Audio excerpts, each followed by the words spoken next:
तो hello students, मैं करण Khatri RVM CAD में कैम ट्रेनर।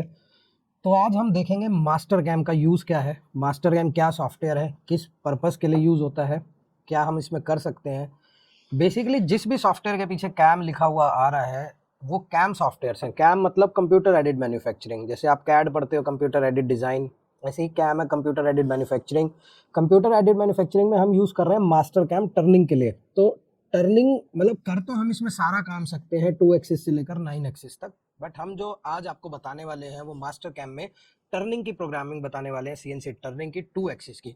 हमने एक पार्ट बना रखा है, उसको बताऊंगा भी कैसे कैसे बनाना है, फर्स्ट प्रोसेस कैसे करना है, फेसिंग कैसे करनी है, टर्निंग कैसे करनी है, फीड आरपीएम कैसे डिफाइन करने हैं, फर्स्ट प्रोसेस कैसे करनी है। फिर जो टर्निंग का मेन बेसिकली काम होता है मशीन पे 2 प्रोसेस में काम होता है। जैसे ये मेरे हाथ में एक वीएमसी का BT40 का टूल होल्डर है, इसमें आपके टूल्स लगते हैं और वीएमसी पे वो कटिंग टूल कटिंग करते हैं।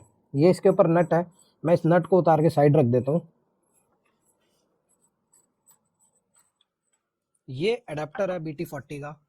ये हमने मास्टर कैम में पहले डिज़ाइन बना के उसका डिज़ाइन तैयार किया, 2D drawing, 3D drawing, 3D model. फिर उसके बाद इसकी प्रोग्रामिंग करी है टर्निंग के लिए। जो 2 एक्सिस की मैं बात कर रहा हूँ, 2 सेटअप की बात कर रहा हूँ, ये जब काम होता है टर्निंग में 2 सेटअप में काम होता है। पहले एक साइड बनेगी, फिर दूसरी साइड बनेगी, क्योंकि एक तरफ स्पिंडल में पार्ट पकड़ा हुआ है, चक में टर्निंग हो गया, फिर दूसरी साइड उसको क्लैंप करते हैं और दूसरी साइड काम होता है। तो इसको करने के लिए हम दिखाते हैं आपको कैम में कैसे, यही सेम टू सेम हमने अडेप्टर वहां पे बनाया है, कैसे बनाना है।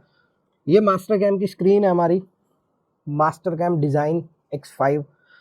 बेसिकली मास्टर कैम बहुत बड़ा सॉफ्टवेयर है, इसके अंदर आपकी मिलिंग भी हो जाती है, लेथ टर्निंग का काम भी हो जाता है, वायर कट भी हो जाता है, राउटर भी हो जाता है, डिज़ाइन भी हो जाता है। हर सॉफ्टवेयर की तरह इस सॉफ्टवेयर के अंदर भी ये मेन्यू बार्स हैं, ये सब सॉफ्टवेयर में आपको कॉमन मिलेंगे। फिर अकॉर्डिंग टू उसके वर्क, सॉफ्टवेयर के वर्क के अकॉर्डिंग उसमें रिबन बार, टूल बार उसके वर्क के अकॉर्डिंग चेंज हो जाते हैं। और यहाँ पे आपका है ऑपरेशन मैनेजर। इस टूल बार के अंदर से आप सेलेक्ट करके अपनी वर्किंग कर सकते हो। आपको लाइन क्रिएट करनी है, चैम्फर क्रिएट करनी है, सर्कल क्रिएट करना। अभी बेसिकली हमने ये डिज़ाइन इसमें बना के पहले ही रेडी कर दिया। जैसे कोई भी कैम सॉफ्टवेयर में आप काम कर रहे हो तो आपको वो मॉडल मिलता है, चाहे 2D मॉडल मिले चाहे 3D मॉडल मिले। यहाँ पे मेरे को ये 3D मॉडल मिला हुआ है। यही अडेप्टर मैंने अभी आपको दिखाया था, जो प्रैक्टिकली हमारे पास पार्ट है ये वाला। ये देख लेते हैं, अडेप्टर है हमारा, इसी को यहाँ पे हमने बनाया मास्टर कैम में। मास्टर कैम में इसमें हमने क्या क्या ऑपरेशंस लगाए हैं, यहाँ मैंने बताया भी ऑपरेशन मैनेजर है। जो जो आप वर्किंग करते जाओगे वो आपको यहाँ पे दिखती रहेगी। इस ऑपरेशन मैनेजर में हमने रफिंग करी है, ग्रूविंग करी है, फिनिश किया है, ड्रिल किया है, आईडी बनाने के लिए आईडी टर्निंग करी है, और फिर दूसरी साइड से हमने इसकी फेसिंग करी है, रफिंग करी है, फेस ग्रूव करा है। बहुत सारे ऑपरेशंस लगे हैं, दोनों प्रोसेस में काम किया है। तो पहले मैं आपको दिखा देता हूँ, यहाँ पे इसको रन करके सिमुलेट करके। यहाँ से 3D मॉडल आ गया ये, आप यहाँ से इसको वेरीफाई कर सकते हैं, वेरीफाई सेलेक्टेड ऑपरेशन। ये ऑल ऑपरेशन आपके सेलेक्टेड होने चाहिए। सेलेक्ट किया और देखो पहले यहाँ पे पहला प्रोसेस चलेगा फर्स्ट साइड का, फिर इसके बाद इसका सेकंड प्रोसेस चलेगा। जैसे अभी ये बेसिकली टर्निंग कर रहा है, यहाँ पे ये पहला टर्निंग ऑपरेशन कर रहा है। इसकी मैं स्पीड बढ़ा देता हूँ थोड़ी सी। ये इसने टर्निंग किया, फिर ये ग्रूविंग ऑपरेशन कर रहा है, जो ये वी ग्रूव टाइप है। फिर ये यहाँ पे ग्रूव बना रहा है। ये ग्रूव कौन से हो गए, जैसे अभी मैंने आपको दिखाया। अब आईडी टर्निंग कर रहा है ड्रिल करने के बाद, जहाँ पे आपकी कॉलेट बैठती है वीएमसी में। अब देखो स्टॉक फ्लिप हो गया, पार्ट आपका चेंज हो गया अपने आप ही, और दूसरी साइड से टर्निंग हुई है और ये शेप ले रहा है अपनी। टर्निंग करने के बाद पहले फेसिंग हुई थी, फिर टर्निंग हुई है। ये देखो, ये जो पुल स्टड वाली साइड है ये आपको दिख रही है यहाँ पे, ये फिनिश करा इसने और ये फेस ग्रूव करा लास्ट में। तो यही अडेप्टर हमने सेम टू सेम इसमें बनाया है। तो देखते हैं हम इसमें पहले कैसे इसको बना सकते हैं। अभी मेरा सॉफ्टवेयर जो चल रहा है वो इंचेस में चल रहा है। हमारे यहाँ पे मैकेनिकल में mm में काम होता था, मैं इसको इसके यूनिट्स चेंज कर लेता हूँ। इसको सेटिंग्स में जाके कॉन्फ़िगरेशन में सबसे पहला काम ही यही होता है, कोई भी सॉफ्टवेयर पे आप काम कर रहे हैं वो किस यूनिट में चल रहा है उसको आपको देखना पड़ता है कि आपको इंचेस में काम करना है, mm में काम करना है। अगर आप सिविल आर्किटेक्चर फील्ड से हैं तो आपको फीट इंचेस में काम करना है। कॉन्फ़िगरेशन में गए, यहाँ से मैंने मैट्रिक चूज़ कर लिया और ओके कर दिया। वो कह रहा है scale current part to metric, मैंने बोला यस, इसको स्केल करना है मैट्रिक में। और ये हमारा पार्ट चेंज हो गया। अभी ये वायर फ्रेम में आ रहा है। तो मैंने जैसे अभी बताया आपको, ये रिबन बार्स हैं सारे, आप इनका यूज़ करके वर्किंग कर सकते हैं। सारे टूल आपके टर्निंग में यूज नहीं होंगे, सारे डिजाइन के भी टूल्स हैं, मिलिंग के भी टूल्स हैं, मल्टी एक्सेस के भी टूल हैं, राउटर के भी इसमें टूल हैं, वुड वर्क के, वायर कट ईडीएम के भी इसमें टूल्स हैं। तो यहाँ पे मैं इसको, हम जो चूज करेंगे वो लेथ चूज करेंगे। सबसे पहले मैं इसका 3D में इसको शेडिंग दे देता हूँ। यहाँ पे एक टूल बार आता है शेडिड, इस पे क्लिक करेंगे तो ये हमारा शेडिड चेंज हो गया। अभी हमें क्या करना है, इस पे काम करना है। अगर पहले तो बेसिकली आप इसमें 2D डिजाइन बना लो अपना, क्योंकि टर्निंग का जो काम होता है वो 2D होता है। 2D means 2 dimensional. आप उस 2D पे ही काम करते हो, स्केचिंग प्रोफाइल पे काम करते हो। 2D मिल रहा है किसी कंपनी से काम करने के लिए तो वेल एंड बेटर, 3D मिल रहा है तो आप उसको 2D में कन्वर्ट करके काम कर सकते हो। कैसे करते हैं वो अब हम देखते हैं। इसको पहले, सबसे पहले हमें देखना है 3D मॉडल है, ओरिजिन ऑन करना है। कीबोर्ड में F9 प्रेस करोगे तो आपका ओरिजिन ऑन हो जाएगा। बेसिकली टर्निंग पार्ट के, सर्कुलर पार्ट के सेंटर से काम करते हैं हम टर्निंग के लिए। सेंटर ऑफसेट रहता है टर्निंग में, तो ये ऑलरेडी सेंटर में ही आ रहा है। अगर सेंटर में नहीं आता तो आप इसको मूव कर लेते हैं, रोटेट कर लेते हैं। जैसे मैं एक बार आपको करके दिखाता हूँ। यहाँ पे आता है एक्सफॉर्म में रोटेट। अगर मैं इसको सेलेक्ट करता हूँ और एक्सफॉर्म में रोटेट पे जाता हूँ, आप इसको रोटेट कर सकते हैं अपनी जॉब के अकॉर्डिंग। जैसे यहाँ मैंने एंगल डाल दिया 90 और ओके कर दिया, जॉब रोटेट हो गई। वहाँ पे मैंने कॉपी सेलेक्ट कर रखा था इसलिए 2 कॉपीज बन गई। अगर मैं डायरेक्ट मूव कर देता, एक्सफॉर्म, rotate, select, press enter keyboard पे, यहाँ पे कॉपी की जगह मैंने कर दिया मूव सेलेक्ट और यहाँ डाल दिया 90 डिग्री, ओके किया तो आपकी जॉब मूव कर गई। पहले वो एक्स एक्सिस में आ रही थी, अभी वो वाई एक्सिस में आ गई। देखो यहाँ पे आपको दिख भी रहा है। और मेरे को एक्स में ही चाहिए, कंट्रोल Z कर देता हूँ। मैं आपको रोटेट करके दिखा रहा था सिर्फ। और यहाँ पे अगर आपको इसका ओरिजिन बदलना है तो आप एक्सफॉर्म में जाके डायनामिक से भी बदल सकते हैं। डायनामिक एक्सफॉर्म करके, डायनामिक मीन्स होता है आप अपने हिसाब से पकड़ के रोटेट कर सकते हैं। आप यहाँ कह रहा है select entity to move and copy, select की एंटिटी, एंटर प्रेस किया कीबोर्ड में तो आपका यहाँ पे ओरिजिन आ गया आपके कर्सर पे। आप उसको प्लेस करके आप इसको रोटेट कर सकते हैं। देखो जिस भी एक्सिस पे मैं जा रहा हूँ उसके हिसाब से वो रोटेशंस दिखा रहा है। जैसे ये जेड में दिखा रहा है, देखो जेड में घूम गया। और अगर मैं इसको इस एक्सिस में घुमाना चाहता हूँ, जेड के अबाउट घुमाना चाहता हूँ तो एक्स वाई को पकड़ के घुमाना पड़ेगा। ये देखो ये घूम गया। आपको इधर रखना है तो आप इधर रख सकते हैं। देखो यहाँ पे हो गया, यहाँ से एक्सेप्ट कर लिया मैंने। और ये पहले हमारा पॉजिटिव की साइड था एक्स में, अभी हमारा नेगेटिव की साइड में हो गया एक्स में। कंट्रोल Z कर देता हूँ, वापस वो वहीं आ गया। तो ऐसे आप इसको रोटेट कर सकते हैं। अभी मेरे को ड्राइंग जो मिली है वो सीधी एक्सिस पे मिली है, इसलिए मैं इसको रोटेट नहीं कर रहा। मैं आपको एक एग्जांपल के लिए दिखा रहा था। राइट क्लिक करके आप टॉप व्यू लगा लेंगे। टॉप व्यू में आप काम करेंगे। जूम ज़्यादा हो गया तो आप स्क्रॉल की हेल्प से इसको जूम इन जूम आउट कर सकते हो, नहीं तो राइट क्लिक करके फिट प्रेस करोगे तो आपकी ऑटोमेटिक ड्राइंग सेंटर में आ जाएगी। इन केस अगर आपको मॉडल ड्राइंग नहीं मिलती, बाय चांस वो आपकी बहुत बड़ी स्क्रीन होती है सॉफ्टवेयर की, कहीं इधर उधर चली गई वो ड्राइंग, तो राइट क्लिक करके आप फिट करेंगे या short command alt plus F1 press करेंगे, वो सेंटर में आ जाएगी स्क्रीन के ऑटोमेटिक। मैंने अभी बेसिकली आपको बताया कि मेरे को 2D पे काम करने के लिए आउटलाइन चाहिए, आउटलाइन प्रोफाइल चाहिए इसकी, जिस पे हमें काम करना है। उसके लिए हमारे पास क्या ऑप्शन होता है इसमें, क्रिएट में जाओगे आपके पास आता है टर्न प्रोफाइल। अगर आपकी एक्सिस में सही है, वो अदर प्लेन पे नहीं है, जो फ्रंट प्लेन या टॉप प्लेन पे है, तभी आपकी टर्न प्रोफाइल सही बनेगी। अगर अदर प्लेन पे है तो आपकी टर्न प्रोफाइल सही नहीं बनेगी। आप टर्न प्रोफाइल पे क्लिक करेंगे, सेलेक्ट करेंगे ऑल मॉडल, एंटर प्रेस करेंगे कीबोर्ड में।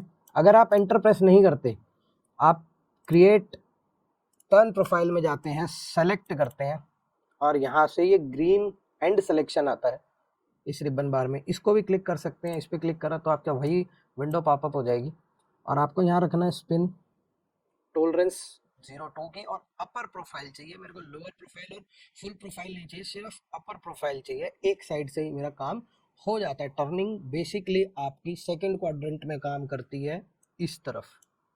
जो टर्निंग होती है मशीन वो आपकी सेकंड क्वाड्रेंट में काम करती है। पार्ट रोटेट करता रहता है, वो अपने आप ही पूरा चारों तरफ से कट हो जाता है। आपको एक ही साइड टूल को चलाना होता है।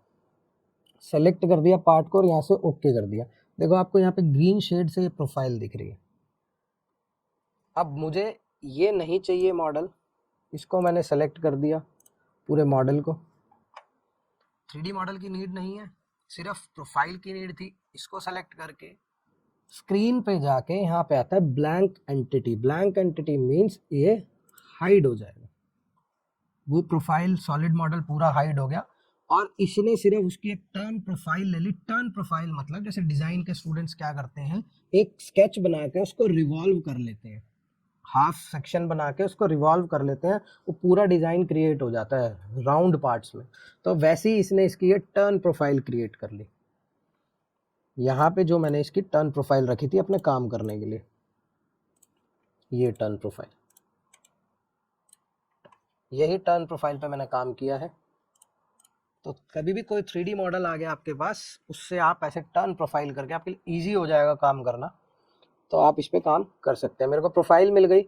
अब जो मेरी टर्निंग का वर्क होता है वो सेकंड क्वाड्रेंट में होता है, पर आपके लेफ्ट साइड में काम होता है ओरिजिन के।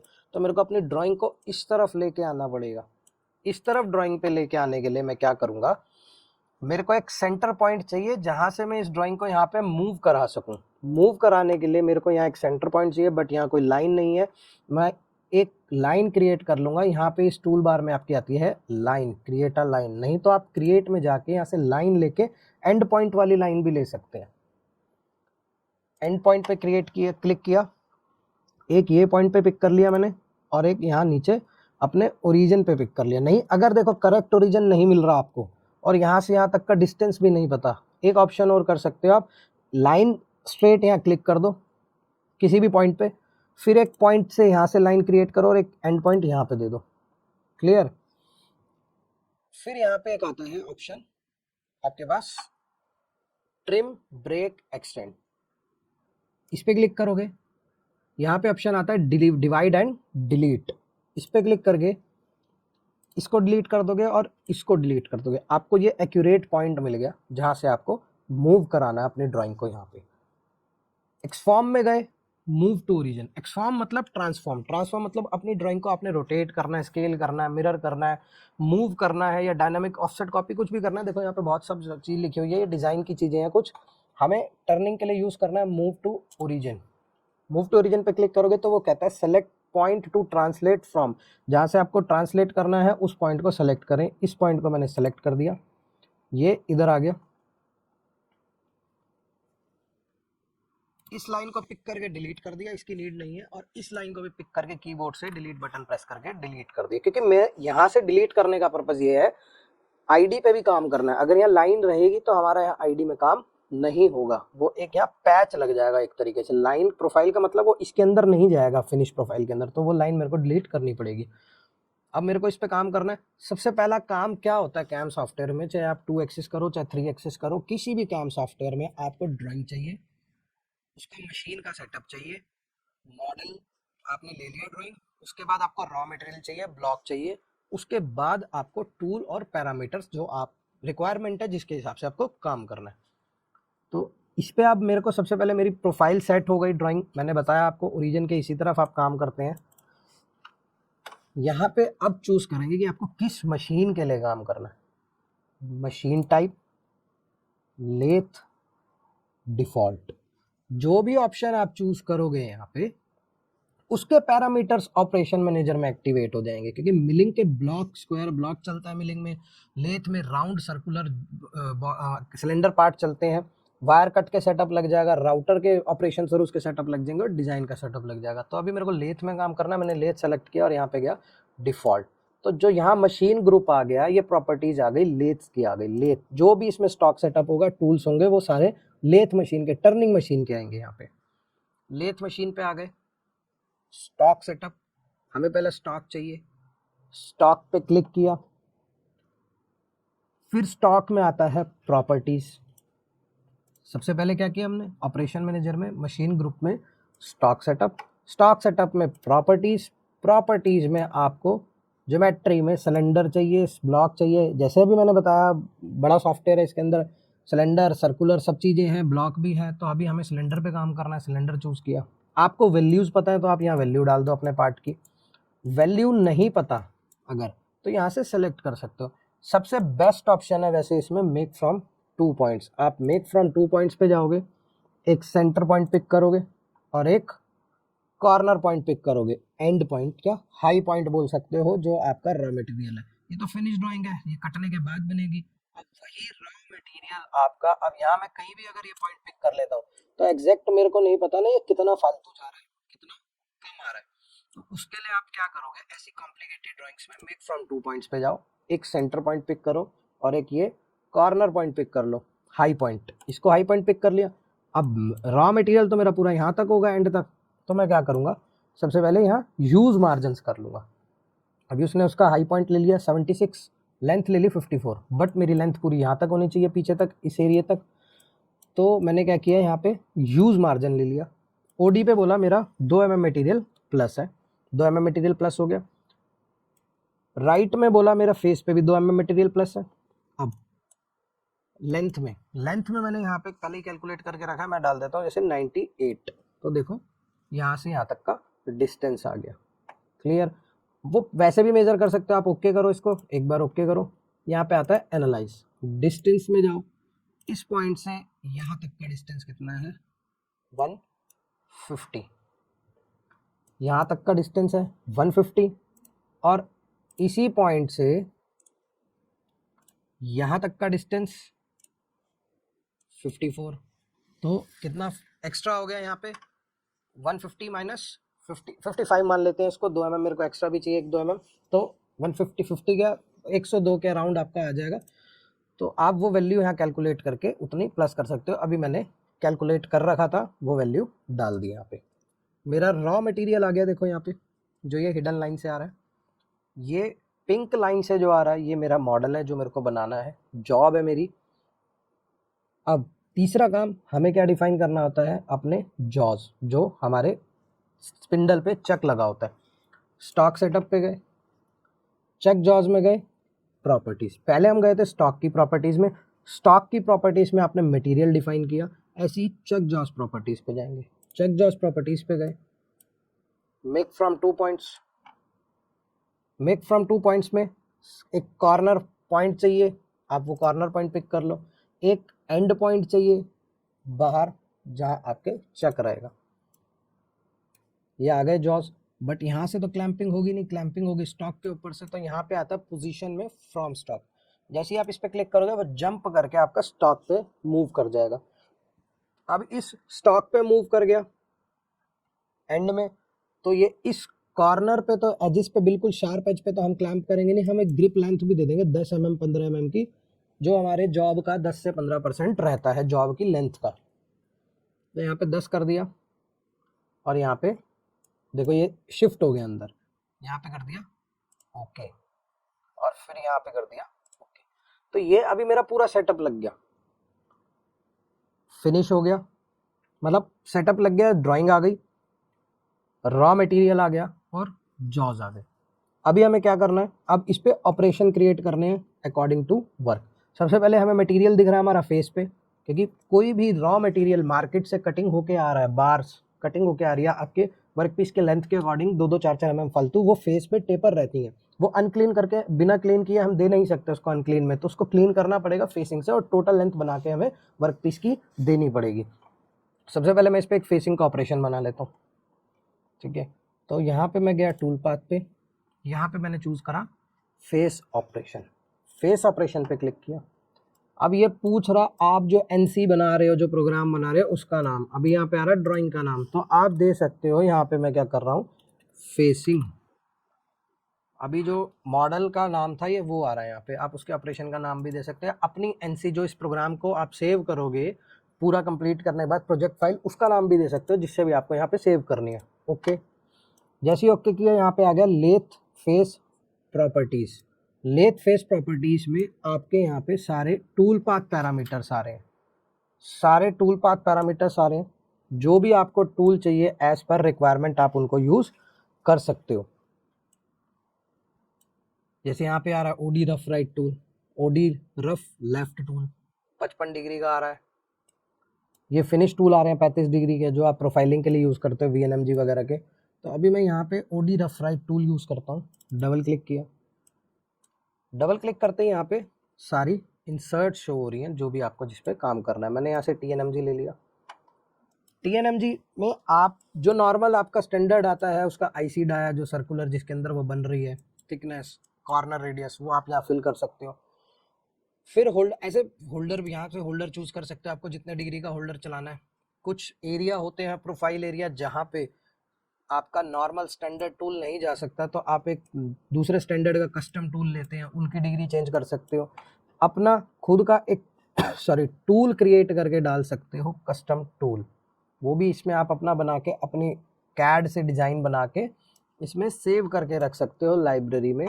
आप इसकी जैसे यहाँ पे आ रहा है सेव टू लाइब्रेरी, ऐसे अपनी लाइब्रेरी में जाके इसमें अपना कस्टम टूल बना के भी सेव कर सकते हो एज पर रिक्वायरमेंट। वो भी बताएंगे आपको कैसे होता है। तो अभी मेरे को नहीं करना सेव, मैं इसको एस्केप कर देता हूँ। मेरे को यही TNMG का टूल चाहिए। आप यहाँ से ड्रॉ करके भी देख सकते हो टूल कैसा प्रोफाइल टूल का दिख रहा है आपको। एस्केप करने के लिए एंटर प्रेस कर दो कीबोर्ड में, इंसर्ट ले ली, ओके कर दिया। फिर पूछ रहा है टूल नंबर। आप कैम सॉफ्टवेयर के अंदर फर्स्ट टूल, सेकंड टूल, जितने भी आपके ऑपरेशंस बनते जाएंगे उतने टूल नंबर देते जाओगे आप। स्टेशन नंबर, मशीन पे आपको किस स्टेशन पे रखना है। ऑफसेट नंबर, 1 नंबर 2 नंबर, जो ज्योमेट्री ऑफसेट रहता है आपका वो डालना है। फीड रेट आपने डाल दिया 0.2 फीड रेट होता है जो टूल मूवमेंट कर रहा है, आपकी एक्सेस मूवमेंट कर रही है कटिंग करने के लिए। स्पिंडल स्पीड आपने डाल दी। 2 चीज़ें आ रही हैं इसमें, स्पिंडल स्पीड और एक मैक्सिमम स्पिंडल स्पीड। आपने देखा होगा मैनुअल में क्या होता है, 2 स्पीड होती हैं, एक होता है G97 constant surface speed control of, एक होता है G96 constant surface speed control on. Constant जो कटिंग स्पीड है उसका कंट्रोल ऑन हो गया G96 से, तब हम वहाँ पे 2 RPM डालते हैं, G96 M03 S250, G50 S1500 1200 as per requirement और कैलकुलेशंस मटेरियल के हिसाब से। तो 50 में कंडीशन हो गई मैक्सिमम स्पिंडल स्पीड। 50 में क्या कंडीशन होगी, मैक्सिमम स्पिंडल स्पीड। तो अगर मैं यहाँ पे RPM चूज करता हूँ, RPM चूज करने से क्या होगा, सिर्फ एक ही स्पिंडल स्पीड वर्क करेगी G97 में। अगर मैं CSS यूज करता हूँ, कांस्टेंट सरफेस स्पीड, तो आपके दोनों एक्टिवेट रहेंगे, जिसमें आप लिमिट स्पीड भी डाल सकते हो और मैक्सिमम स्पिंडल स्पीड भी डाल सकते हो। तब आपका जो NC जनरेट होगी, प्रोग्राम क्रिएट होगा, उसमें आपका G96 और 50 दोनों आएंगे। अगर आप RPM रख के जनरेट करोगे तो आपका सिर्फ 250 RPM आएंगे, उससे ज़्यादा नहीं आएंगे। और यहाँ पे mm पर रिवोल्यूशन, क्योंकि हमारी टर्निंग वर्क ही mm पर रिवोल्यूशन में करती है। अगर आप मिलिंग में काम कर रहे हो VMC में तो mm पर मिनट पे काम करती है, mm पर रिवोल्यूशन 0.2। क्लियर। फिर आता है यहाँ पे फेस पैरामीटर। फेस पैरामीटर में देखो यहाँ ग्राफ भी दिख रहा है सारा, कितने ऊपर से एंट्री लेनी है। जब हम टर्निंग करते हैं हमारे पास 60 का डाया, 50 का डाया, जैसे सपोज यही है, हम यही बना रहे हैं जो इसका रॉ मटेरियल है। टूल आके डायरेक्ट हिट ना करे पार्ट पे, क्योंकि हमें पार्ट को भी बचाना है और टूल की बिट को भी बचाना है, वो डैमेज ना हो। तो वो हम कहाँ रखते हैं, entry amount 2 mm, 1 mm, 4 mm ऊपर। और दूसरी बात, मास्टर कैम टर्निंग के अंदर मैंने बोला हम एक ही प्रोफाइल पे ऊपर काम कर रहे हैं सेकेंड क्वाड्रेंट में, तो जो भी x की वैल्यू डलेगी वो रेडियस की वैल्यू डलेगी। मतलब अगर आप यहाँ पे 2 डाल रहे हो और लेट्स सपोज आपका डाया है 50 का, तो 2 ऊपर और 2 नीचे, मतलब वो 54 mm सेफ्टी पॉइंट लेगा जब NC क्रिएट करेगा, G0X54। अगर यहाँ पे 1 डाल रहे हो तो G0X52 वो NC में क्रिएट करेगा सेफ पोजीशन, क्योंकि ये रेडियस की वैल्यू डल रही है आपकी, और वो वहाँ पे आपका डबल कर लेगा अपने आप सॉफ्टवेयर। यहाँ मैंने डाल दिया 2, तो वो 4 mm सेफ पे रहेगा अपने रॉ मटेरियल से। Rough step over, rough step over means depth of cut, मैंने डाल दिया 0.5। अगर मैं डालता हूँ देखो 2 mm, और मेरा रॉ मटेरियल भी 2 mm का था। अभी दिखाता हूँ क्या होता है। फिनिश स्टेप ओवर, इसी टूल से, सेम टूल से मेरे को फेस पे फिनिश नहीं करनी, मैं दूसरा टूल यूज़ करूँगा, तो इसलिए मैंने इस फिनिश स्टेप ओवर वाले को ऑप्शन को बंद कर दिया। Over cut amount, over cut amount का मतलब 0। जीरो, अभी इसको भी समझाता हूँ क्या होता है, पहले मैं आपको टूल पाथ जनरेट करके दिखाता हूँ। रिट्रैक्ट अमाउंट 0.5, जो पीछे हटेगा आफ्टर ईच कट, और कैसे हटेगा, रैपिड, रैपिड मतलब फास्ट हटेगा। स्टॉक टू लीव मतलब आपने फिनिश के लिए फेस पे कितना मटेरियल छोड़ना है, 0.2 डाल दिया और यहाँ पे कर दिया ओके। देखो यहाँ पे एक ही कट जनरेट हुआ, सिर्फ एक ही पास जनरेट हुआ, क्यों? क्योंकि यहाँ पे हमने 2 mm का मटेरियल था और 2 mm ही हमने वहाँ पे डेप्थ ऑफ कट दिया। अब मेरे को वापस इसके पैरामीटर्स एडिट करने हैं, तो यहाँ पे पैरामीटर्स आ रहे हैं लेथ फेस ऑपरेशन में, इस पे क्लिक करेंगे हम। रफ स्टेप ओवर को अब मैंने कर दिया 0.5 कर दिया और ओके कर दिया। अभी ये टूल पाथ यहाँ क्या हो गया, क्रॉस आ गया, मतलब ये गड़बड़ हो गया टूल पाथ, क्यों? क्योंकि हमने पैरामीटर्स को चेंजिंग किया। तो दोबारा रीजनरेट करने के लिए आपका ये लेथ फेस का ऑपरेशन सेलेक्ट होना चाहिए। यहाँ देखो ग्रीन टिक आ रहा है, अगर यहाँ से ग्रीन टिक को क्रॉस कर देता हूँ, तो एक बार यहाँ से पहले मैं रीजनरेट करता हूँ, यहाँ से रीजनरेट किया तो ये ऑपरेशन यहाँ टिक है कैंसिल, देखो यहाँ हट गया ना ग्रीन टिक, यहाँ से कैंसिल किया वो हट गया, यहाँ से सेलेक्ट किया ऑपरेशन सेलेक्ट हो गया। इसको सेलेक्ट किया रीजनरेट, दोबारा से रीजनरेट करके दिखा रहा है वो आपको, यहाँ पे आता है ये ऑप्शन रीजनरेट, जो आपका ये मिलिंग का टूल बना हुआ है। तो देखो अब यहाँ पे मल्टीपल पासेस बन गए, क्योंकि हमने 2 mm को 0.5 करके 4 बारी में काटा है। पैरामीटर्स पे अगेन गया, यहाँ पे आता over cut amount. Over cut amount का मतलब है जीरो, जीरो का मतलब वो अपने आप ही 1 mm सेंटर से माइनस में जाएगा, ताकि यहाँ पे अपना टूल स्टेप ना छोड़े, पॉइंट ना छोड़े, 1 mm माइनस में जाएगा। अब इसका बेनिफिट क्या होता है, अब जैसे यहाँ पे मेरा ये खाली है, यहाँ पे मटेरियल, ये यहाँ पे कुछ भी नहीं है। अगर सॉलिड पार्ट से बना रहा हूँ तो यहाँ पे मटेरियल है, फिनिश ड्राइंग में मेरा यहाँ पे ये ब्लैंक है। अगर क्या होता है कंपनी में, कॉस्टिंग बचाने के लिए सीएनसी की, पहले ड्रिलिंग और ये सब लेथ मशीन पे करवा देते हैं, मटेरियल ही रिमूव करना है, ड्रिलिंग यहाँ से मतलब पार्ट को होलो करके वो सीएनसी पे देते हैं। यहाँ से मटेरियल खाली हो गया, यहाँ से मटेरियल खाली हो गया जब, तो अब जब मैं फेसिंग करूंगा पूरा यहाँ तक नीचे तक, तो टाइम वेस्ट है, क्योंकि यहाँ से तो मटेरियल मेरा खत्म हो चुका है, यहाँ मटेरियल ही नहीं है, फेसिंग करूंगा, सेंटर में लाने का कोई बेनिफिट ही नहीं है टूल को, टाइम साइकिल टाइम बढ़ेगा मेरा मशीन का। तो इस केस में मैं यहाँ पे इसको कम कर लेता हूँ ओवर कट का यूज करके। ओवर कट में मैंने डाल दिया -10, ओके किया, फिर पैरामीटर गड़बड़ हो गए, यहाँ से रीजनरेट किया, देखो ये यहाँ तक जा रहा है सिर्फ। अच्छा अभी एक वार्निंग दे रहा है टूल कोलिजन, कोलिजन मतलब टूल यहाँ पे टकरा रहा है। ये सॉफ्टवेयर सही काम कर रहा है, यहाँ पे टूल यहाँ टकरा रहा है एक्चुअल में, क्योंकि यहाँ पे मटेरियल है। मैंने अभी आपको बताया बात कि अगर वहाँ पहले से ही होलो पार्ट आएगा तो मशीन पे तो कोई मेरा मटेरियल नहीं होगा, मशीन पे मटेरियल नहीं होगा तो मेरे को टूल पाथ सिर्फ यहीं तक चाहिए, तो इसको येस कर दूंगा वार्निंग को, कोई प्रॉब्लम नहीं।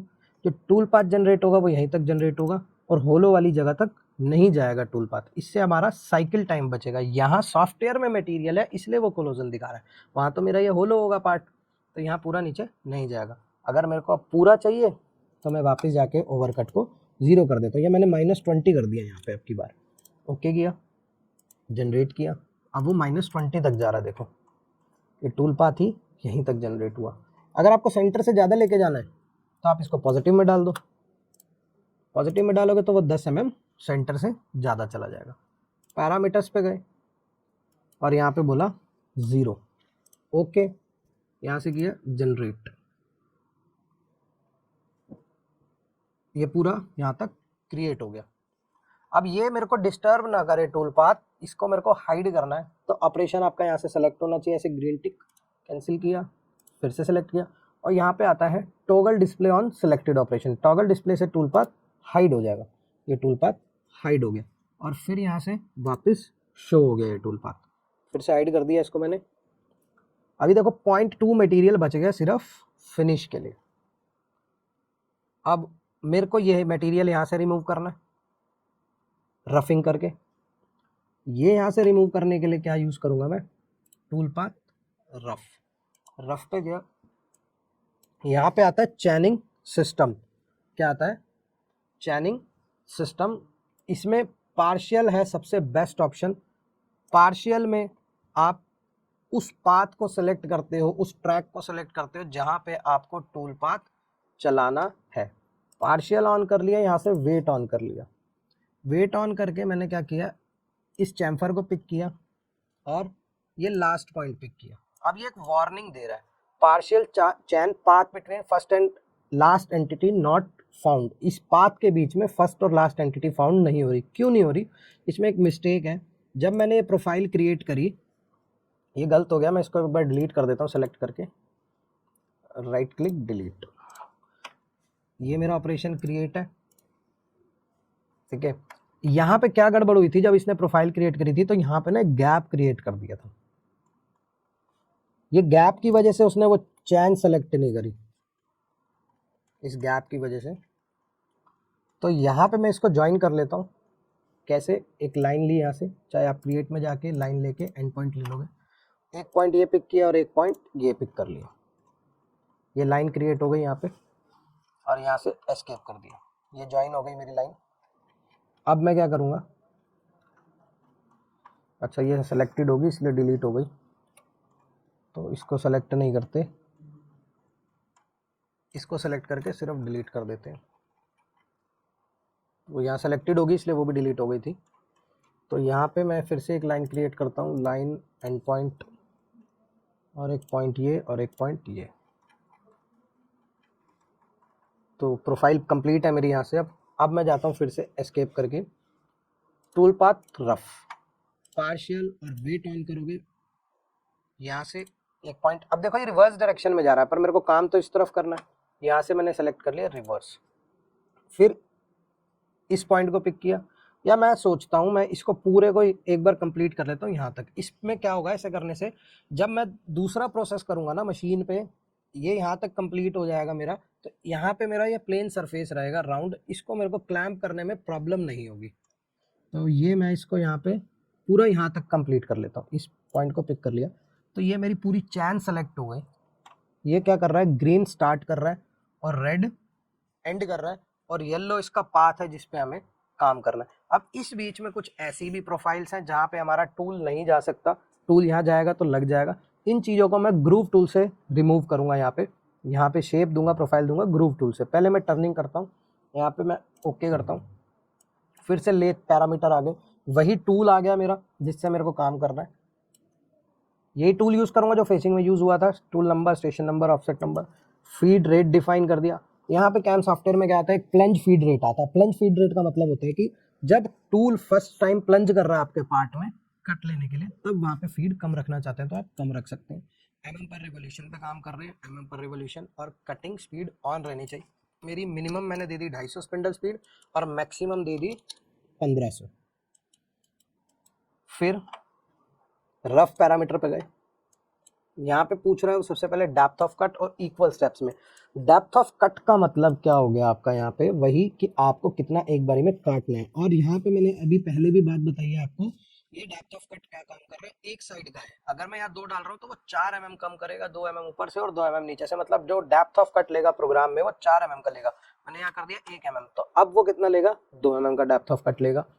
और मिनिमम कट डेप्थ दे दिया। मिनिमम कट डेप्थ का मतलब कि सबसे कम वो 10 माइक्रोन को भी काटेगा, छोड़ेगा नहीं। क्या होता है, जैसे अगर हम खुद बना रहे हैं प्रोग्राम अपने हाथ से मशीन पे, तो हमें पता है हमें जैसे सपोज 25 के डाया से 20 का डाया मेंटेन करना है, लास्ट में हमारे पास 0.3 मटेरियल या 0.4 मटेरियल बच रहा है, तो हम उसको भी टर्निंग करके रिमूव करते हैं, छोड़ते नहीं है, क्योंकि हमें 20 डाया बनाना है। अब सॉफ्टवेयर के पास माइंड नहीं है, सॉफ्टवेयर को जो हम कंडीशंस और पैरामीटर्स दे रहे हैं वो सॉफ्टवेयर उसी पे ही काम कर रहा है। सॉफ्टवेयर को हमने कंडीशन दे दी कि भाई 1 mm काटना है, इक्वल स्टेप्स में काटना है, तो वो 1 mm के ही कट लगाएगा, उससे कम ना उससे ज़्यादा कुछ नहीं लगाएगा। अब कहीं बनाते वक्त उसको 0.3 मटेरियल मिला या 0.4 मटेरियल मिला, वो वहाँ छोड़ देगा। तो उस कंडीशन के लिए हमने मिनिमम कट डेप्थ दिया, 10 माइक्रोन का भी कहीं मटेरियल मिले उसको रिमूव कर दे। फिर स्टॉक टू लीव, कितना मटेरियल एक्स में छोड़ना है फिनिशिंग के लिए और कितना मटेरियल जेड में छोड़ना है फिनिशिंग के लिए, वो डाल दिया। एंट्री अमाउंट कितने mm पीछे से जेड में एंट्री लेगा, 2 mm, 1.5 mm सफिशिएंट रहता है। कटिंग मेथड, कटिंग मेथड में आपको रखना है 1 वे। टर्निंग में 1 वे में ही काम होता है। टूल इधर से जाएगा, काट के ऊपर फिर बाहर आएगा, फिर जाएगा, फिर बाहर आएगा। अगर आप जिगजैग रखते हो तो जिगजैग में क्या होता है, इधर से काटते हुए गया राइट साइड से, फिर लेफ्ट साइड से भी काटते हुए आया, फिर राइट साइड से काटते हुए गया, फिर लेफ्ट साइड से। इसमें क्या होता है, पीस के हिलने के चांस हो जाते हैं मशीन पे। अगर आपकी बढ़िया क्लैंप पे गया, मैग्नेटिक चक में क्लैंप कर रखा है जहाँ पे बिल्कुल हिलने के चांस नहीं है पार्ट के, वहाँ आप 2 वे यूज़ कर सकते हो। वैसे आपको क्या यूज़ करना है अभी, 1 वे। और स्टॉक रिकॉग्नाइजेशन में use stock for outer boundary, इस आउटर बाउंड्री को आपने एज अ स्टॉक यूज करना है। अभी मैं आपको बेसिक चलाना बता रहा हूँ, इसी के अंदर बहुत सारे ऑप्शंस है, जैसे लीड इन लीड आउट, आपको एंट्री और एग्जिट कैसे कैलकुलेट करनी है। देखो जैसे मैं अभी एक एग्जांपल दिखाता हूँ आपको, यहाँ पे मैंने ओके किया तो ये मेरा टर्निंग का ऑपरेशन क्रिएट हो गया। जैसे अभी मैं बात कर रहा था आपसे लीड इन और लीड आउट की, लीड इन मतलब होता है टूल एंट्री कैसे लेगा, और लीड आउट मतलब होता है टूल एग्जिट कैसे लेगा। लेट्स सपोज मैंने ये चैन यहीं तक सेलेक्ट करी थी सिर्फ इस ग्रूव तक, तो टूल पाथ भी यहीं तक जनरेट हुआ, सिर्फ यहीं तक जनरेट हुआ। अब मेरे को दोबारा से चैन सेलेक्ट नहीं करनी, मेरे को 5-10 mm आगे बढ़ाना है इसको थोड़ा सा, तो मैं दोबारा चैन थोड़ी सेलेक्ट करूंगा, दोबारा टूल पाथ थोड़ी बनाऊंगा। सिर्फ पैरामीटर्स में जाके लीड इन लीड आउट में, लीड आउट में लीड इन हो गई एंट्री और लीड आउट हो गया एग्जिट। यहाँ पे एडजस्ट कंटूर पूछ रहा है आपसे, एक्सटेंड करना है या शॉर्टन करना है। एक्सटेंड मतलब बढ़ाना, शॉर्टन मतलब कम करना। मेरे को शॉर्ट ही करना है, मान लो कम करना है उस जगह पे 5 mm, तो मैंने 5 डाल के यहाँ पे ओके कर दिया, और यहाँ से ओके करके फिर पैरामीटर से मैंने छेड़खानी करी है तो वो गड़बड़ हो गई, जनरेट करना पड़ेगा, रीजनरेट। अब देखो 5 mm यहाँ पे कम हो गया, पहले वो 5 mm पहले यहाँ तक जा रहा था वो, अब 5 mm कम हो गया, क्लियर। फिर पैरामीटर पे गया, लीड इन लीड आउट, यहाँ पे एक्सटेंड बढ़ा दिया मैंने शॉर्टन की जगह, ओके किया और यहाँ से जनरेट कर दिया, तो ये 5 mm एक्स्ट्रा बढ़ गया। पहले मैंने चैन यहाँ तक सेलेक्ट करी हुई थी सिर्फ, तो चैन यहीं तक वो हमारा काम हुआ था। तो फिर तो ऐसे पैरामीटर्स आपको कोर्स ज्वाइन करना पड़ेगा, उसके लिए आपको डीप बताया जाएगा। फिर जब आप यहाँ पे काम करेंगे और भी ब्रीफ, इसमें बहुत सारी चीज़ें हैं, कैसे एंगल में इसको एंट्री करानी है, कैसे एंगल में आउट कराना है। जैसे यहाँ पे 180 डिग्री पे जा रहा है, हम इसको चेंज भी कर सकते हैं एंगल, कितना एंगल पे आपको कराना है, इन सब पैरामीटर्स के आपको बाद में बताया जाएगा। ओके कर दिया मैंने, रीजनरेट। अभी ये यहाँ पे नहीं गया, अंदर एंट्री करानी है, दूसरा टूल होता है मेरा लेट्स सपोज, तो इसमें प्लंज पैरामीटर भी आते हैं, ये आपको कैसे एंट्री करानी है, फेस पे करानी है, ओडी पे करानी है, कहाँ पे क्या कराना है। ओके किया, वो अभी वो सब आपको बताया जाएगा। प्लंज पैरामीटर में गए, वापस मैंने इसको नॉर्मल रख लिया, ओके किया और रीजनरेट। तो अभी हमने यहाँ पे पॉइंट टू मटेरियल छोड़ दिया। अभी यहाँ पे टूल नहीं जा सकता था, इसको रिमूव करने के लिए मैं यहाँ पे ग्रूव का ऑपरेशन लगाऊंगा। टूल पाथ पे जाऊंगा, ग्रूव, ग्रूव में आपके पास आता है, आपको ग्रूव सिंगल पॉइंट से सेलेक्ट करना है, आपको 2 पॉइंट से सेलेक्ट करना है, आपको 3 लाइंस के अकॉर्डिंग ग्रूव को सेलेक्ट करना है, आपको चैन के अकॉर्डिंग सेलेक्ट करना है, आपको मल्टीपल चैन के अकॉर्डिंग सेलेक्ट करना है। मल्टीपल चैन का मतलब है कि आपको अलग अलग ग्रूव्स को सेलेक्ट करना है। मल्टीपल चैन बड़ा बेस्ट ऑप्शन है, इसको ओके करेंगे। फिर से वही पार्शियल वेट ऑन करके, पार्शियल वेट का पर्पज़ ये होता है कि आप सिंगल सिंगल लाइन को चूज़ कर सकते हो, अगर कहीं गैप है, कहीं लाइन ज्वाइन नहीं है, तो वो आपको एरर नहीं देगा। पार्शियल पे गए, यहाँ से यहाँ तक ग्रूव बनाना है, नेक्स्ट मुझे ये वाला और ये वाला ग्रूव बनाना है, तो ये ग्रूव मेरा बन गया यहाँ पे, और ओके किया। फिर ये ग्रूव के टूल आ रहे हैं, लेफ्ट राइट आईडी फेस, सारे ग्रूव के टूल्स आ रहे हैं, तो हम यूज़ करेंगे यहाँ पे राइट ग्रूव टूल, जिसकी विड्थ आ रही है 1.85। आपको ज़्यादा लेना है, आप जैसे विड्थ 6 mm भी ले सकते हैं। इस पर डबल क्लिक किया, फिर यहाँ पे इंसर्ट्स ओपन हो गई, ये सारी इंसर्ट्स आ रही हैं, जिस भी इंसर्ट का आपको यूज़ करना है वो आप यूज़ कर सकते हैं एज़ पर रिक्वायरमेंट। कहीं जैसे अभी हमने एक शिवलिंग का मॉडल दिखाया था लास्ट वीडियो में, उसमें हमने सिंगल एंड ये राउंड इंसर्ट का भी यूज़ करा हमने फिनिश करने के लिए, वो प्रोफाइल एरिया था, तो वहाँ यूज़ कर सकते हैं आप। तो मैं ये वाली इंसर्ट यूज़ कर लेता हूँ, जिसमें डी दिखा रहा है इसकी विड्थ 6 mm, मेरे पास 5 mm की है तो मैं 5 mm यूज़ कर रहा हूँ, आपके पास 6 mm है तो आप 6 यूज़ कर सकते हो। और जो ए पोर्शन है नीचे वाला है, इसमें ग्रूव की जो विड्थ है वो 0.5 कम रहती है ऊपर की टिप से, जो मेन ग्रूव की विड्थ होती है, उसको मैंने कर दिया कितना, 4.5। इस ए को कम कर दिया 4.5 और ऊपर डी को कम कर दिया 5। यहाँ से ड्रॉ करके देख सकते हैं आप, ये अडेप्टर में आ रही है। और फिर होल्डर पे आ जाते हैं। होल्डर में जो ये नीचे डी दिखा रहा है, जो ग्रूव टूल की विड्थ होती है, जिस पे इंसर्ट बैठती है आपकी ग्रूव वाली, उसकी विड्थ और इंसर्ट की विड्थ दोनों सेम होती हैं, उसको मैंने यहाँ पे वापस वही कर दिया 4.5 जो मैंने यहाँ पे इंसर्ट में रखी है नीचे वाली। होल्डर पे आ गए, जो ये सी दिखा रहा है, अब जो इंसर्ट होती है वो होल्डर पे पूरी बैठी होती है, वो कितना उसकी रेंज होती है 20 mm हमने मेज़र कर रखा अपने टूल का, और यहाँ पे भी मैंने इंसर्ट की लेंथ कर दी 20 mm। ड्रॉ करके देखेंगे टूल को, ये ग्रूव का टूल ड्रॉ हो गया, यहाँ पे एंटर, ओके किया, टूल नंबर ले लिया, पहला मेरा टर्निंग टूल था, ये दूसरा टूल है, स्टेशन 2 पे लगाऊंगा, ऑफसेट 2। आप इसको बाद में एनसी निकलने के बाद एनसी में भी चेंज कर सकते हो। आप यहाँ पे भी अपना पहले से ही आप मशीन पे देख के रखो किधर टूल लगे पड़े हैं, किधर आपको ऑफसेट लेना है, वो आप यहाँ पे फिल कर सकते हो। जरूरी नहीं वहाँ 2 नंबर पे ही टूल लगाओ। आरपीएम G96 और G97 की भी मैंने बात करी थी। G97 आप चलाते हैं मोस्टली ग्रूव के ऑपरेशन में, ड्रिल के ऑपरेशन में, थ्रेड के ऑपरेशन में, उसके अदर आप 96 और 50 चलाते हैं। फीड रेट आप डालते हैं कम, स्पिंडल आरपीएम यही चलेंगे, यहाँ पे मैक्सिमम वाले नहीं चलेंगे, मैंने अभी पहले भी बताया। आरपीएम अगर यूज़ कर रहे हो, ग्रूव में डाल दी मैंने 600।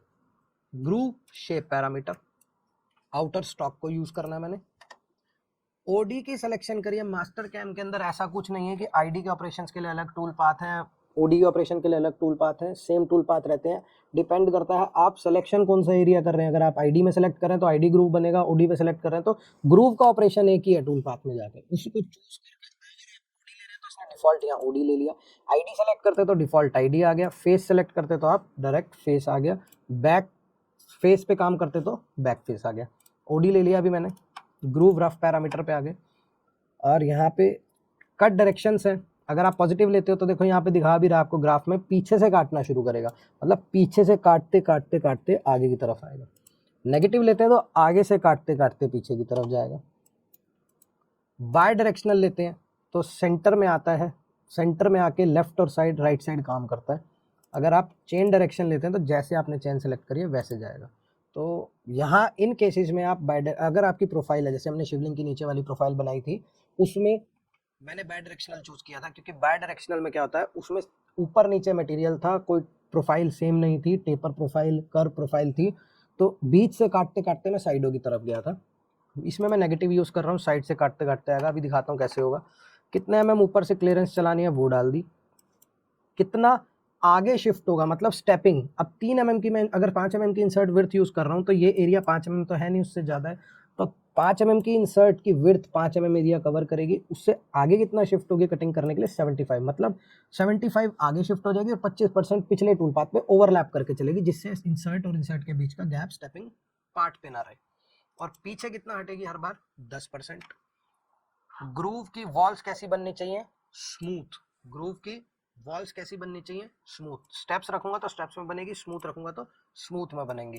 स्टॉक टू लीव कितना छोड़ना है फिनिश के लिए, 0.2 और 0.2 मैं इसलिए छोड़ रहा हूँ ताकि मेरे पूरे प्रोफाइल के साथ में लास्ट में VNMG टूल चला के मैच कराते निकाल लूँ। और यहाँ पे आ गया मैं ग्रूव फिनिश पैरामीटर पे। इस टूल से मेरे को फिनिश नहीं कर रहा ग्रूव, तो इसको बंद कर देता हूँ, तभी मेरा मटेरियल बचेगा और वो मैं टर्निंग टूल से निकालते हुए बाहर निकालूंगा। ओके कर दिया, ये ग्रूव कंप्लीट हो गया मेरा। यहाँ पे 5 mm मैंने ज़्यादा ले ली, देखो इंसर्ट यहाँ पे नहीं गया, क्यों ली, ताकि आपको यहाँ पे ये फ़र्क समझ में आए। 5 mm नहीं गया तो मेरे को क्या लेना पड़ेगा, इंसर्ट को फिर चेंज करना पड़ेगा, पैरामीटर में जाके टूल पाथ डबल क्लिक किया, कितने की इंसर्ट ले ली 3 mm, और यहाँ पे 2.5, होल्डर पे गया 2.5, ओके किया, अगेन ओके, और यहाँ से किया जनरेट। क्लियर, अब पूरा क्लियर हो गया। यहाँ पे इस ग्रूव को भी, इसको भी ले सकता था मैं बीच में, ताकि इस पे भी काम हो जाए। अलग बनाना अलग बना सकते हो, इस पे साथ में ही बनाना तो साथ में भी बना सकते हो। यहाँ ग्रूव करने का पर्पस था ताकि मेरा ये प्रोफाइल बन जाए। फिर से सेलेक्ट और हाइड, ये ऑपरेशन हाइड कर दिया मैंने यहाँ पे, और मेरा ये प्रोफाइल इक्वल हो गई। अब क्या करना है मेरे को, यहाँ पे फिनिश टूल पाथ चलाना है, टूल पाथ फिनिश, फिर से पार्शियल। एक ऑप्शन और होता है इसमें लास्ट, जो मेरी लास्ट चैन थी मैं उसको दोबारा से सिलेक्ट करना चाहता हूँ, लास्ट क्लिक कर दूंगा तो मेरा वही लास्ट सेलेक्ट हो जाएगी। बट अभी मेरे को ये ग्रूव वाली तो सेलेक्ट नहीं करनी, ये इसलिए बताया मैंने कि आप टर्निंग करने के बाद फिर फिनिश करते हो उसी चैन पे, तो आपको दोबारा मेहनत ना करनी पड़े सेलेक्ट करने की, तो आप लास्ट यहाँ से सेलेक्ट कर सकते हो। अब ये सिलेक्शन मेरे को हटानी है तो यहाँ पे क्लियर ऑल, तो ये सिलेक्शन हट गई। फिर पार्शियल ले लिया, मेरे को यहाँ से फेसिंग को लेते हुए काम करना है। अब यहाँ पे मेरे पास कोई सिलेक्शन के लिए लाइन है नहीं, तो मैं इसको पिक कर लेता हूँ ऊपर की तरफ, और मेरे को फेस कहाँ तक करना है, यहाँ तक पूरा इसको ऐसे टर्निंग करना है, यहाँ कर दिया। ओके, फिनिश का टूल आ रहा है ये, OD finish right, double click किया, VNMG 0.4 की इंसर्ट ले ली, यहाँ ओके किया। यहाँ पे मेरे को अब ये पहला मेरा था टर्निंग, दूसरा था ग्रूव, ये मेरा हो गया तीसरा टूल। 0.2 फिनिश, कटिंग स्पीड के साथ रखना है, 250 और 1500 RPM डाल दिया मैंने। फिनिश पैरामीटर, अब मटेरियल कितना छोड़ा था मैंने डाल दिया 0.2।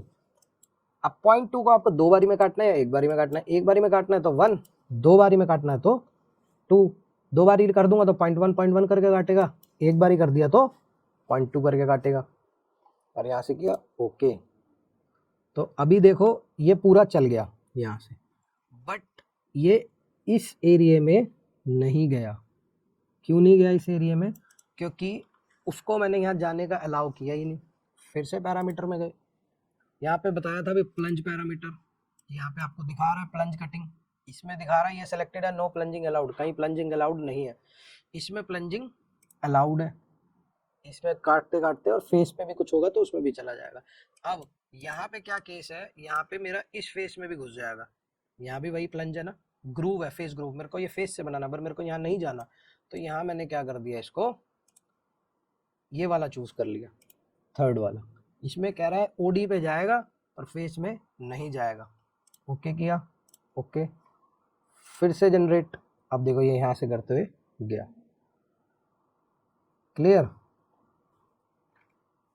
बट एक यहाँ पे और इसने गलती कर दी, अब मैंने इसको प्लंज अलाउ यहाँ पे कर दिया, यहाँ जाना चाहिए, यहाँ पे नहीं जाना चाहिए, ये तो एक्सीडेंट हो गया यहाँ, या तो मेरा पहले ग्रूव क्लियर होता है यहाँ पे।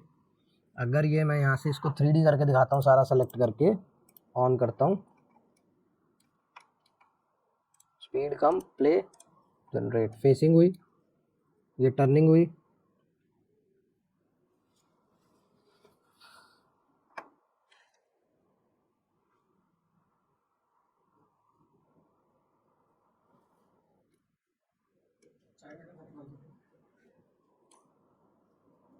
ये ग्रूव चल रहा है। अब इसने क्या करा ना, यहाँ पे मार दिया, ये मार दिया यहाँ पे, ये ग्रूव से बनना था, इसने टेपर बना दिया अपने इसी टूल से। मेरे को यहाँ पे नहीं लेके जाना, तो यहाँ पे मैं इसको क्या कर सकता हूँ, टूल पाथ को एडिट कर सकता हूँ। इस टूल पाथ को मेरे को एडिट करना है,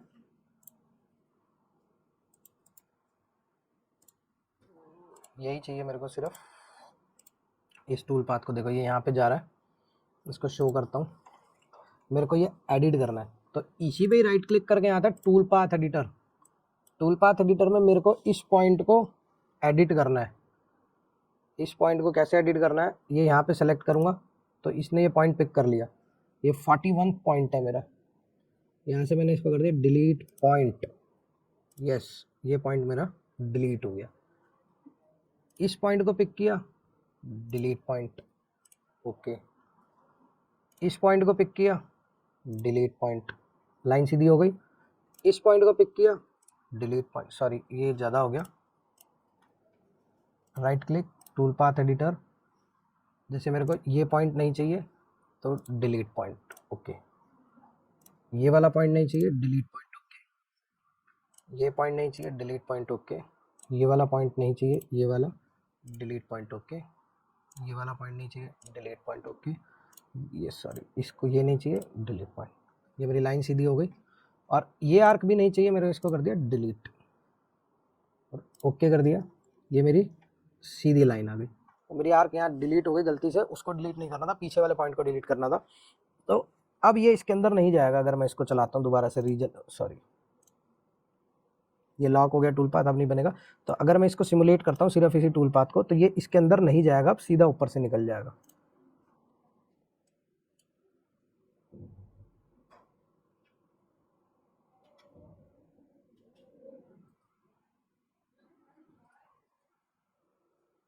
देखा। और पहले क्या हो रहा था इस केस में, अगर मैं इसको अनलॉक करता हूँ यहाँ से और फिर से रीजनरेट करता हूँ, ये इसमें जा रहा था,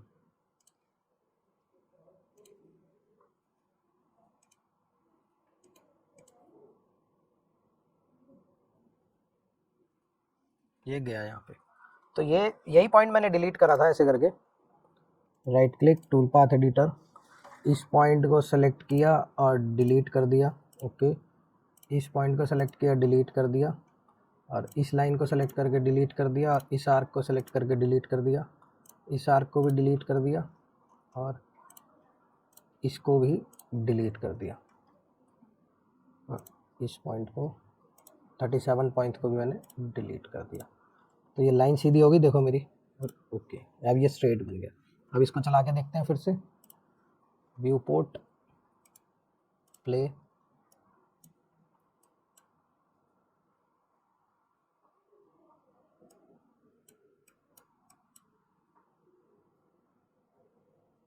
सीधे चला गया, अब इसमें नहीं गया।